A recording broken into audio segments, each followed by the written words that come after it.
खबरों में करनाल में all India motor transport Congress के नेतृत्व में दिल्ली एनसीआर में अब लगातार जाम किया गया है ट्रांसपोर्ट।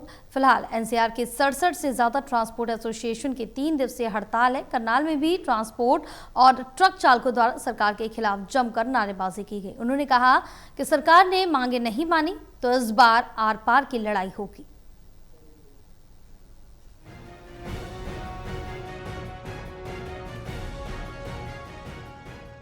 करनाल में all India motor transport Congress AIMTC के नेतृत्व में दिल्ली एनसीआर के 67 से ज्यादा ट्रांसपोर्ट एसोसिएशनों की 3 दिवसीय हड़ताल है।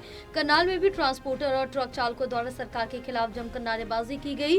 उन्होंने कहा कि सरकार ने मांगे नहीं मानी तो इस बार आर पार की लड़ाई होगी। Bharat truck transport welfare association के राष्ट्रीय प्रभारी मोहित नरवाल ने ट्रांसपोर्ट के चक्का जाम की जानकारी देते हुए उन्होंने ये कहा, संयुक्त मोर्चा हमारा दिल्ली के अंदर बना हुआ है। उन्होंने कहा हमारी 67 यूनियन दिल्ली एनसीआर में है, ऑल इंडिया मोटर कांग्रेस भी उसके अंदर है। उन्होंने कहा सभी यूनियन की पिछले 15 से 20 दिनों से मीटिंग चल रही थी। सरकार ने MCD toll tax, green tax बढ़ाया। सरकार ट्रांसपोर्टर का बेवकूफ बना के रख दी है।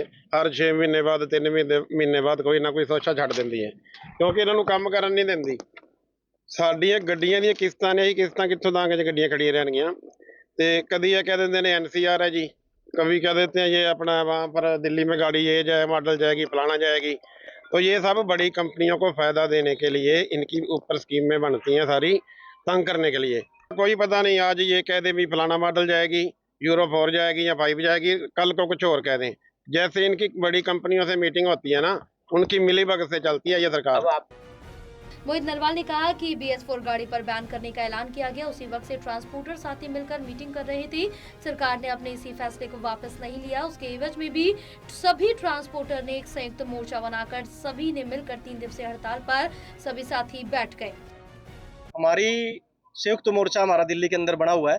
टोटल 67 यूनियन दिल्ली एनसीआर के अंदर है, ऑल इंडिया मोटर कांग्रेस भी उसके अंदर है। तो सभी यूनियंस मिल करके सभी ने 15-20 दिन से लगातार मीटिंगें चल रही थी। जैसा ही सरकार ने MCD toll tax, green tax बढ़ाया है और BS4 गाड़ी पर 1 नवंबर से बैन करने का ऐलान किया है, उसी टाइम से सभी ट्रांसपोर्टर साथी इकट्ठा होकर के मीटिंग कर रहे थे।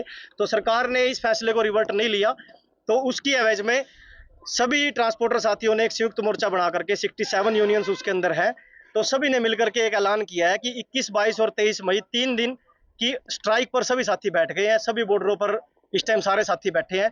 हमारी BS6 गाड़ी पर भी आपका टैक्स लगेगा। BS6 गाड़ी सरकार ने, मैं आपको बताऊं कि 15 लाख रुपए महंगी गाड़ी करी है कि ये गाड़ी का पोल्यूशन फ्री गाड़ी है ये। फिर भी गाड़ी ने BS6 गाड़ी के सरकार ने BS6 गाड़ी के ऊपर टैक्स बढ़ा दिया है। दिल्ली के अंदर अगर एंट्री करेगी तो उसके ऊपर भी हमें टैक्स देना पड़ता है। ट्रांसपोर्टर ने कहा सबको पता है ट्रांसपोर्टर देश की रीढ़ की हड्डी होती है। कोई भी खाने पीने की चीजें दिल्ली एनसीआर में मिल रही हैं, हमें चावल मिल रहा है, खाने पीने की सभी चीजें। ट्रांसपोर्टर हर चीज को आदान प्रदान करता है। दिल्ली में तो दूध, खाने पीने की सभी चीजें, सब कुछ ट्रांसपोर्टर ढो रहा है। हमने कच्चे माल की गाड़ियों को भी दिल्ली बॉर्डर पर रोक लिया। कच्चे माल की गाड़ियों को भी दिल्ली में हम एंट्री करने नहीं दे रहे। 30 मई तक हमारी हड़ताल है। टोटल टीवी के लिए कमलदीप की रिपोर्ट।